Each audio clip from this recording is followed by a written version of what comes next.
Good afternoon and welcome to UK Column Live from our Plymouth, England studios.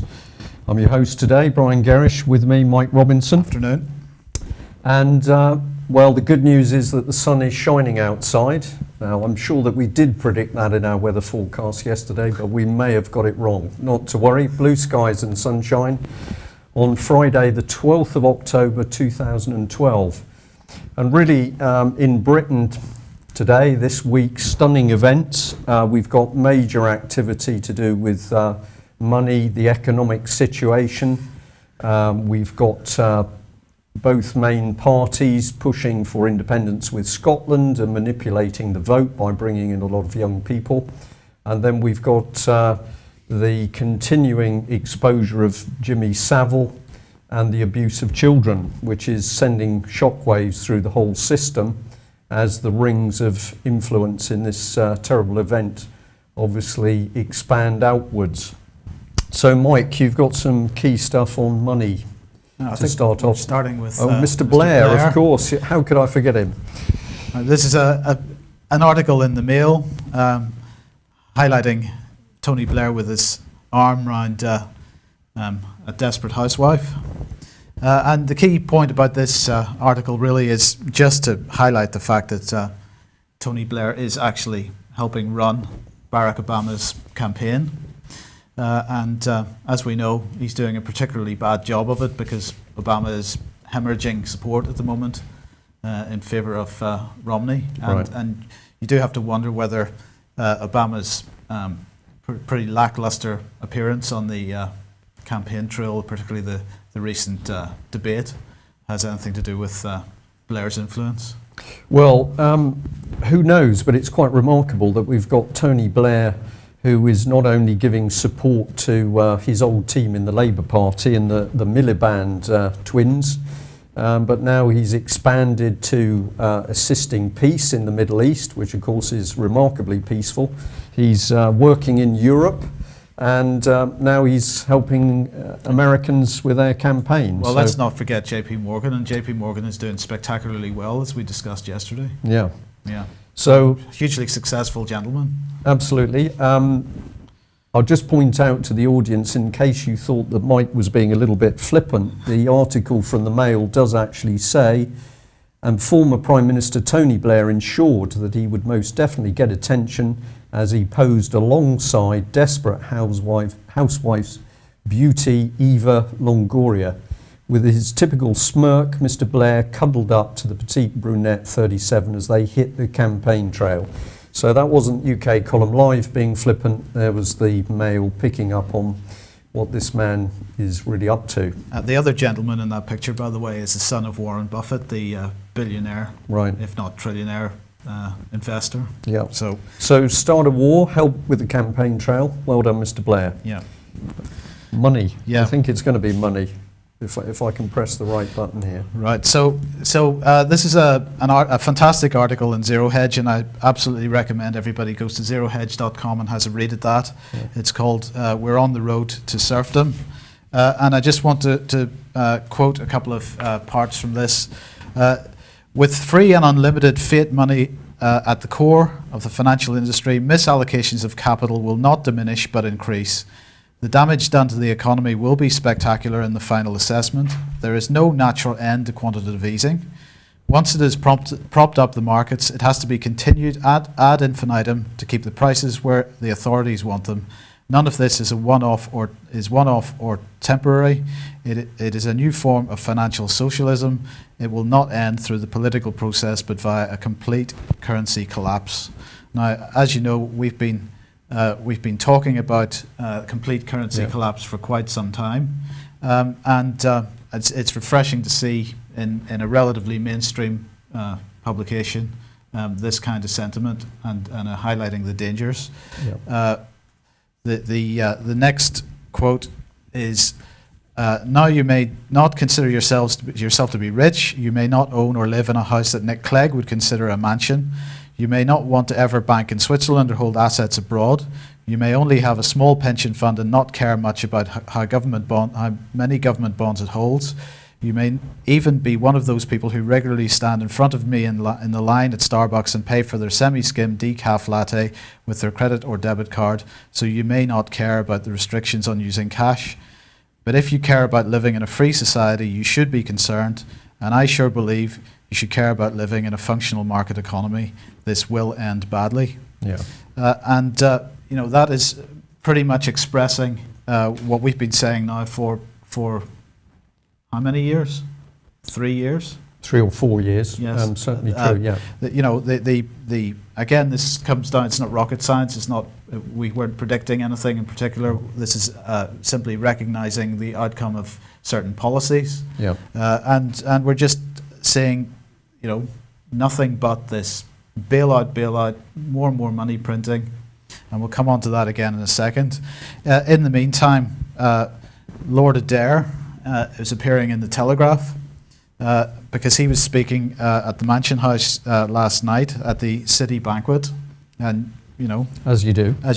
Yeah. City of London people, they need a banquet from time to time. I'm sure there was no champagne on it at all.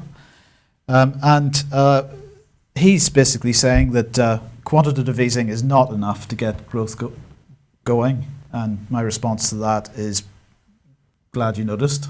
Yeah. Can I just read this little quote for ahead. People? So in the article that's on the screen, if you can't quite see it, it says Bank of England front runner says quantitative easing not enough to get growth going. Britain's 375 billion money printing programme has run out of steam and new ways must be found to stimulate the economy, according to Lord Turner, one of the leading candidates for the Bank of England. I find this just extraordinary that there's a man who's had to stand up and admit his own failings as part of the establishment, and then this is the man that we're going to bring in to take control of the Bank of England. Well, the key point about this man is that he's been in charge of the Financial Services Authority for the last X number of years. He's been in control of the regulator through this whole process of collapse, and what's interesting is that he is now, and the Telegraph is saying that he's considered as being, if not one of the front runners, probably the front runner for the job of governorship of the Bank of England. Right. So he's been so successful in failure, we're going to bring him into the Bank of England. Right. And what's more, if you look at the LIBOR scandal and various other scandals, and you see that his competitors have been systematically removed from the race by the media pushing the LIBOR scandal, by the media pushing various other scandals. His competitors have had to drift away because they've been tarred with this brush, and yet none of this dirt has stuck to this man. It's been incredible. So he's being pushed forward as the likely successor to Mervyn King. But so presumably this man is being controlled behind the scenes. They've got some hold over him that he's going to do whatever is. I don't know, or maybe he is one of the maybe he's fairly well up the pyramid. But the key thing about his speech yesterday was that he says that quantitative easing is not enough, but he staunchly refuses to say what his alternative is. So he's saying that's not enough to get the economy going, but he's refusing to say what is enough. So he certainly isn't talking about investments in skills training, in talking about programs to get young people educated in the right way, or investment in infrastructure or jobs or manufacturing. He doesn't believe in any of that to kickstart an economy. And indeed, and what I would say is when he's talking about stimulating the economy, he actually doesn't care two hoots about the economy. He's talking about stimulating the financial system because that's all he's interested in is money. He's not interested in jobs. And no matter what proposals he finally does come up with, whether he gets the job or not, they will have no beneficial effect to ordinary people in the country and will only benefit the square mile that he likes to sit in and guzzle his wine in. I know you've got a slide here of UK column front page, which is where we were. So I mean, this is where we're going to end up now. As you may know, I have connections to Poland going back quite a number of years. I first went there to work for a short time in the late 80s. At that time, in the late 80s, the average salary in Poland was 1 million zloty, which was about £50. Right. But it was 1 million zloty, and that was just within a few years of the Russians leaving the country, and they'd been through a hyperinflation effectively, Right. where they were originally buying things for a few zloty, and then it was tens, and then hundreds, and then thousands, and then millions of zloty to buy anything, right? But the key point that I just wanted to highlight here is how quickly this kind of, once it starts going, how quickly this kind of thing actually goes. And what was told to me at the time and since was that, people would go out, do their shopping. They were going out and doing their shopping one day, everything available, no problems. The next day, shops were empty. Yeah. Now, why did that happen that way? Well, because the shop owners knew what was coming. They knew that they couldn't get fresh goods. They told their friends and family. The friends and family came in, emptied the shops, and then Joe Public came along. There was nothing. nothing. Yeah. And it just happened like that. Mm. So same has happened in Zimbabwe within the last lot of years. This policy is taking us to exactly that point.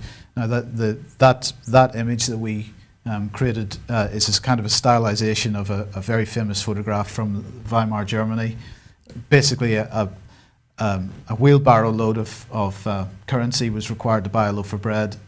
This is what we're looking at if the City of London policy continues, and the policy of Cameron and.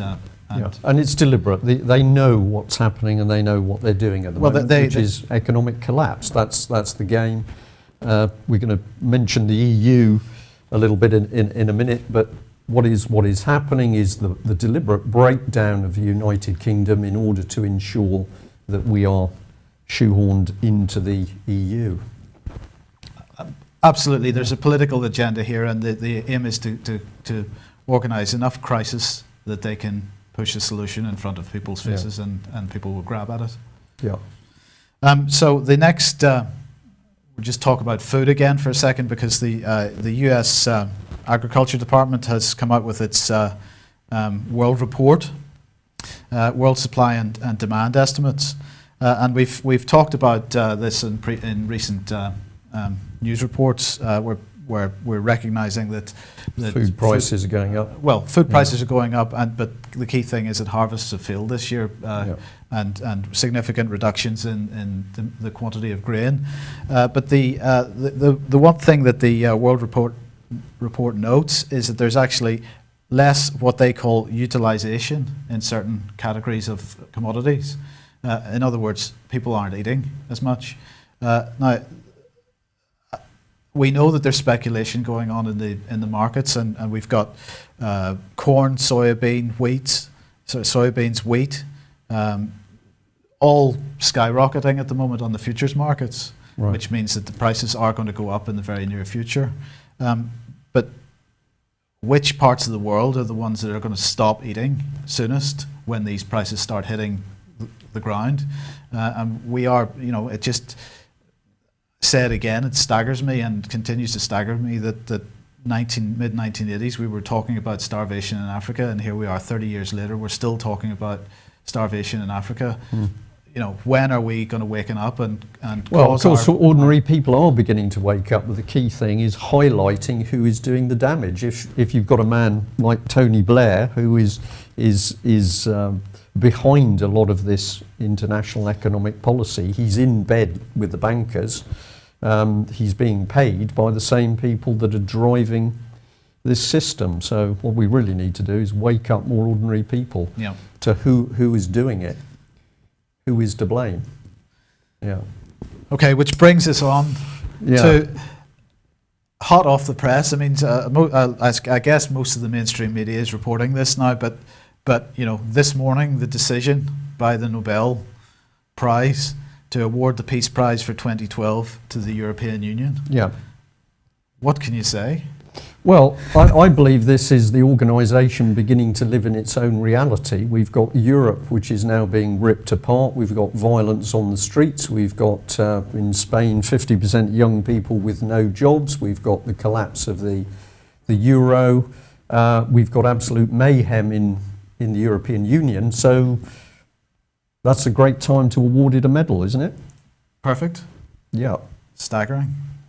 We'll leave that one, I think, and move on. Yeah. But what we wanted to do, really, with our news today was to put up these very important things to do with money and the economy, because there is a danger at the moment that these key areas are being overshadowed by other things being reported in the press.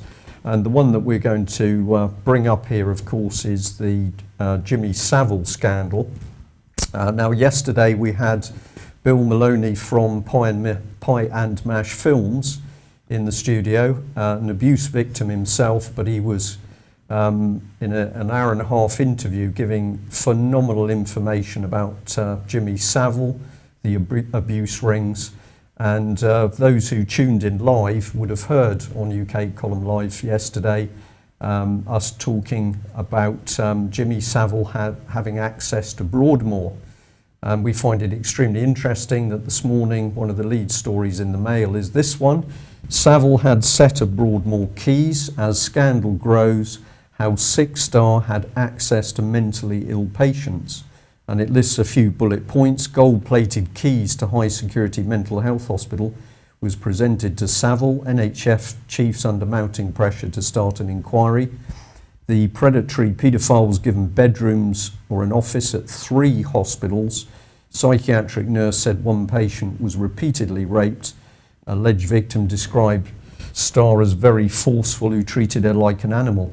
Now, what is blatantly obvious from these reports is the fact that this is not just Savile. No man could do this level of abuse on his own. What we're starting to see is the support and connivance that's come from a number of other organisations. The Mail's been upfront enough to print an incredible photograph of Savile casually in the background, with Peter Sutcliffe, the Yorkshire Ripper, in front of him. Also mentioned by Bill yesterday. Yes, indeed. That connection was also talked through by Bill Maloney from Pie and Mash Films yesterday.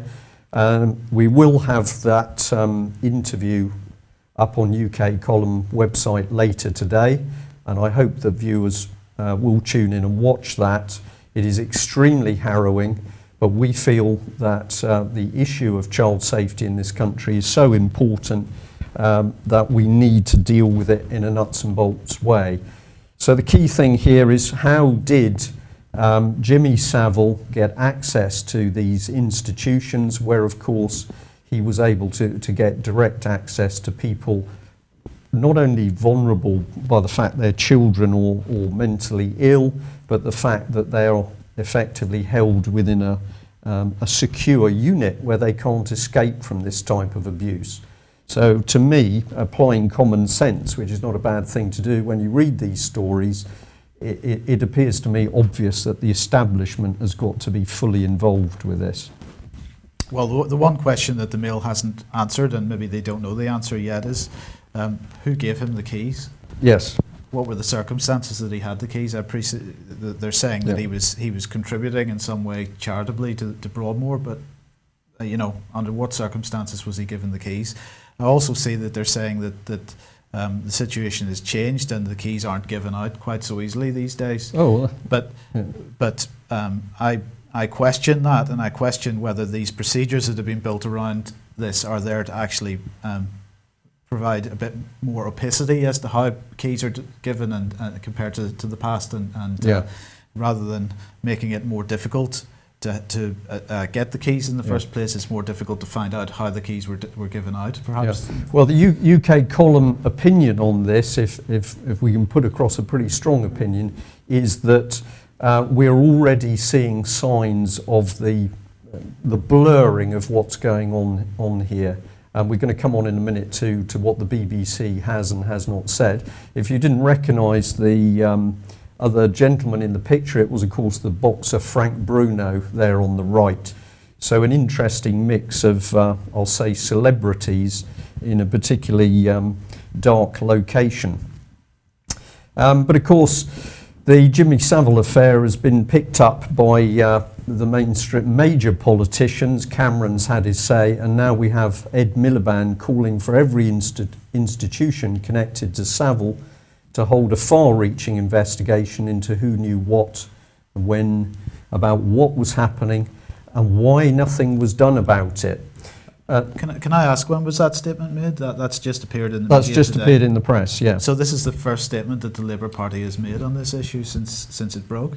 Absolutely, and it's been quite interesting that when people are informed on the subject of the paedophile, the type of paedophile abuse rings that Jimmy Savile seems to have been connected with, it appears a lot of it goes back into the main Labour heartlands of Haringey, Hackney, Islington. and Islington. Yeah.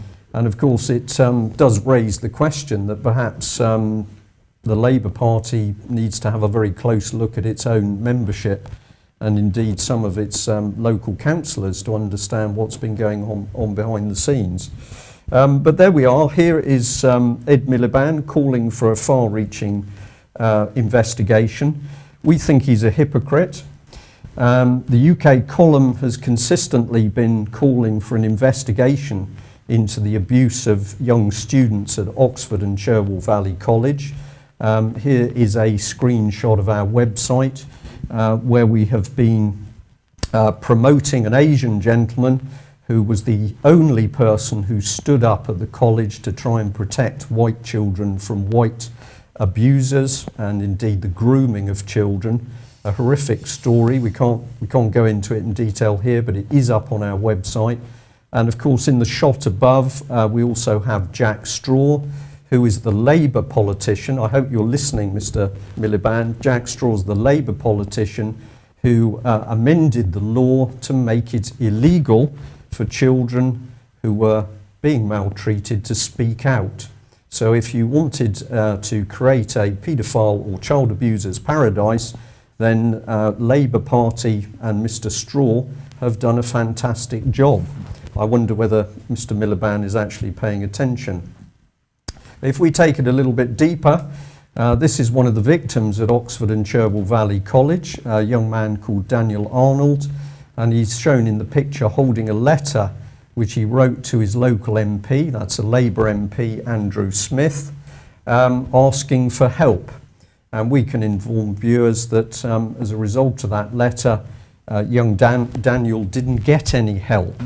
So here we have on the doorstep of a Labour MP, serious and sustained child abuse, child porn videos, absolutely horrific things going on. When one of the victims writes to his Labour MP, nothing happens. We might be interested to have a look at the MP concerned. This is a report obviously from the Telegraph where they were still talking about expenses, scandals, and it's pointing out that Andrew Smith, who's on the right with his wife, I believe, in the middle, and of course another famous Labour face, Gordon Brown, on the left, but he'd spent more than £30,000 of taxpayers' money on giving his house a makeover. So we would like to flag up really total hypocrisy with Miliband and the Labour Party in claiming the limelight, let's get an investigation going, but when he's really faced with the nuts and bolts of abuse going on, then we don't want to do it. It's extraordinary. And just so that we are fair and reasonable politically, this is another man who's stepped into the limelight. He's a Conservative MP for Reading, and he's been speaking to BBC Radio 4, and he's reported in the Independent because he's calling for an independent inquiry into the allegations that Savile had been abusing in Stoke Mandeville, Leeds General Infirmary and Broadmoor. And he's saying that basically the BBC and the Crown Prosecution and the police must have known what's going on. Now I'm going to support him in making the statement he's made there. He goes on to say that he has personally received a raft of new allegations, including suggestions that hospital chaplains mentioned Savile's scandalous behaviour 25 years ago. Questions have been raised that management at several hospitals turned a blind eye to his activities. And he's then quoted as telling BBC Radio 4, "We can now see evidence developing that not just the BBC is involved in this, we now have parts of the NHS, the Crown Prosecution Service, and some are even suggesting that the police have some questions to answer.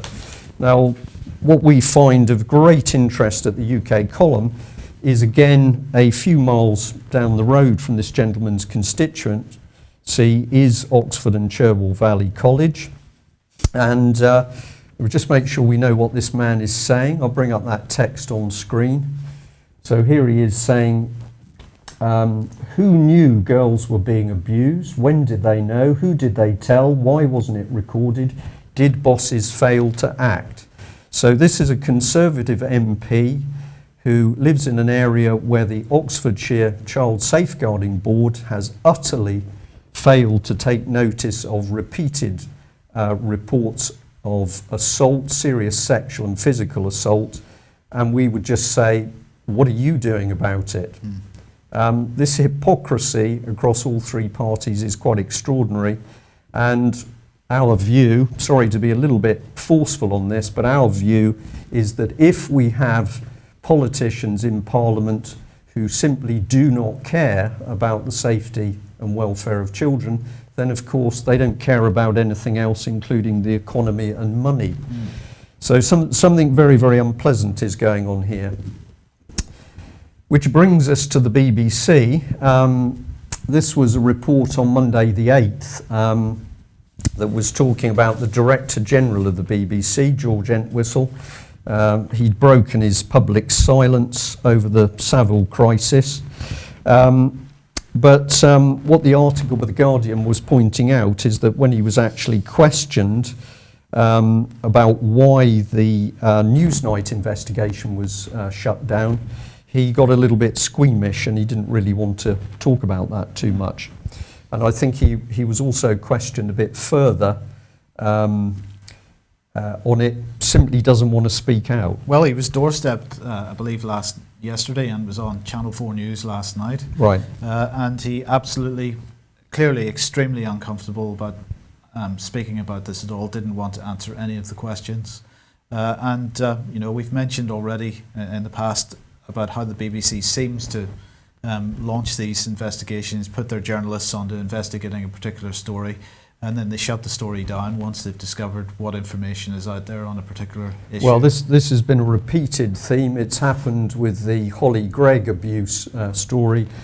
BBC comes in, gets a team, gets amongst it, gets information, and then quick as a flash they drop the promise of an investigative documentary programme. Yeah. So what was his role then when this investigation was happening? He was head of... Yes, he was head of vision. That's a very interesting statement. In fact, the Dan Saber, who is the journalist who wrote this, had to translate head of vision. He said it's director of television for ordinary people. So perhaps this man had too much vision going on and not enough reality of feet on the ground. But our opinion is that in all of the child abuse stories coming forward into the column, absolutely none of the mothers and fathers have a good word to say about the BBC, and their view is that the BBC has consistently run away from any of the truth, documents, evidence, witness statements, photographs, video and audio. Any evidence put forward, the BBC simply ignores it. Yeah. So we're going to go a little bit deeper at the moment into the BBC because, of course, we've got a headline here that when somebody has stood up, originally this was a veteran BBC director called David Nicholson, and he said that basically when he actually reported to BBC chiefs that Savile was abusing young girls, they shrugged it off saying, yeah, that's the way it goes. Everyone knew that it was going on. He's adamant that the BBC senior management were told, but they didn't want to do anything about it. And I would say that that attitude fits absolutely the pattern that we're being told by other people. Of course, the BBC specialises in investigating itself if there's any problems. And here we've got Chris Patton. And the first thing we should say, of course, is that any BBC independence is completely trashed when you have a senior Tory heading up the BBC Trust itself. So we've got Chris Patton, but he's reassuring us that there's going to be an independent review into the impartiality of the BBC. This is the actual website for the BBC Trust, where they're talking about this amazing impartial investigation. And I'll just call up here the main text. So it's to ensure the impartiality and accuracy of the BBC's content. It's a key priority for the Trust. It goes on to say the BBC is required to deliver duly accurate and impartial news. Impartiality reviews allow the Trust to examine the BBC's impartiality. It's all very in-house, and there's a commitment to this.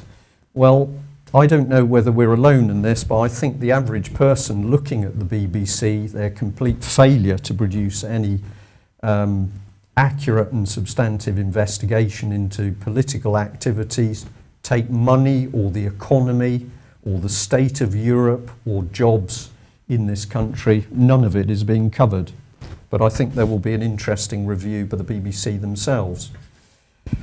Just to highlight what the BBC can get up to, this is a response from the BBC dated the 27th of August 2009, in which they admit to spending £158,100 of licence payers' money for training their staff with the political charity Common Purpose. So £158,000 of our money being used with the political charity Common Purpose. When further questions were asked about the relationship between senior people in the BBC and Common Purpose, I'll just read you a little bit. This is a question which went in. According to Common Purpose's website, Mr. Harding from the BBC sits on the Common Purpose London Advisory Board. Can you please supply via email or hard copy the following: copies of all correspondence between Mr. Harding and Common Purpose, emails and advisory board minutes, January 2005 to date. So a member of the public sent that request to the BBC. If I just blow it up a little bit more so that we can see one of the key things. The BBC says, with regards to the first part of your request, I've contacted Mr. Harding, who has confirmed that he does have an involvement with Common Purpose, but this is in a totally private capacity and has nothing to do with his position at the BBC. And there's no business reason for the BBC to keep any information about Mr. Harding's involvement. So basically the licence payer spends the $158,000 and the BBC then says, well, it's a private matter for the individual. No conflict of interest there? Absolutely no conflict of interest, and presumably the same type of callous attitude applies over Jimmy Savile or the independent inquiry. Isn't it interesting, the defence here is always private capacity, nothing to do with the BBC. This is exactly the same as Rory Stewart's visit to Bilderberg. Yep. He went in a private capacity, nothing to do with his political career, and therefore he doesn't need to talk about it. Yes, absolutely. Exactly the same defence. Yeah. So we've slightly overrun there, but the key point is that at the moment, if we do not have a free and open media in this country that is prepared to actually investigate what is going on, then the criminal activity by our own politicians in Westminster is going to continue, as is the abuse of very vulnerable young children. So a fairly forthright news from UK Column Live to end the week, but please do your own investigation and please do have a look at that interview from yesterday with Bill Maloney from Pie and Mash Films, because he reveals some absolutely shocking information which can only have taken place with a major cover-up at the highest levels of the government and the elitist organisations in this country. It should be available by about 4 p.m, I would say. Okay. All right, thank you for that. So thank you all very much for joining us today. Have a good weekend, and I hope the sun stays shining. Thank you. Bye. Bye.